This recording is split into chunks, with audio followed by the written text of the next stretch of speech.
So there I was, minding my own black-ass business. I wake up in the morning, sent this message. How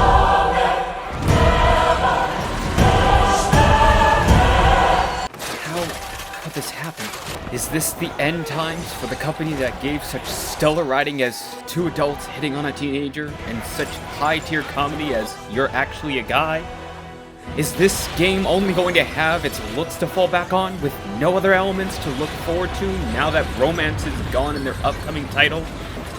Is nobody really going to buy this, now that it's strayed away from what people love about one of Atlus's several IPs?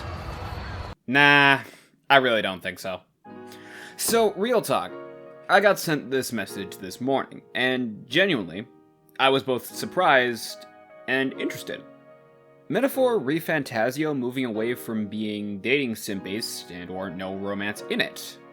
Honestly, this is one of the biggest criticisms I had of Persona over time, and so another IP of theirs that does away with it or doesn't even bother to focus on it, I honestly feel isn't a bad move.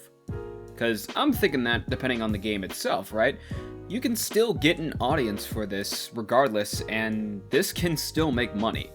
And last I checked, games published by Atlus like Yakuza weren't too big on romance, in the same way at least, and it's one of the most successful titles under their catalog. So, as much as some people might actually be pissed, I doubt this is really gonna change much. I imagine, again depending on how this goes, this could probably be a game that makes its money back and then some. Which, considering where the bar is nowadays, yeah, that's an achievement. Now, if you know me, you know I don't just like to take people's words at face value, even if they're my friends, because sometimes misinformation comes to play, and sometimes I'm being fucked with. So I try looking into these things when I can and getting a better picture. So I read off some articles about an interview with the director regarding the game, and yeah, this not only seems legit, but from a context standpoint, this actually makes a lot of sense.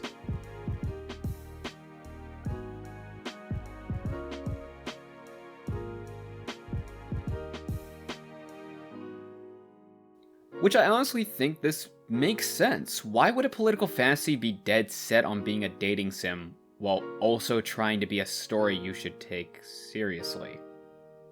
But the idea of it being removed, or rather, even being something that's used for a specific couple in mind, feels more understandable to me.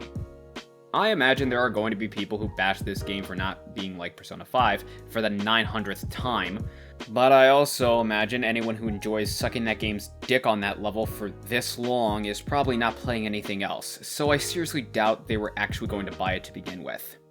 As for the rest of us, already I honestly was interested in playing this game when I saw the trailer last year at the Game Awards.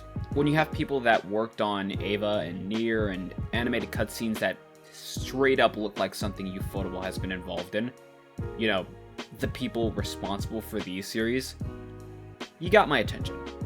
Now, whether or not I'm pre-ordering it is up in the air. I honestly just might take the smarter approach and wait till Christmas or something, cause I imagine it'll go on sale by then. If not, then whenever it's like down to $40 for a weekend or whatever.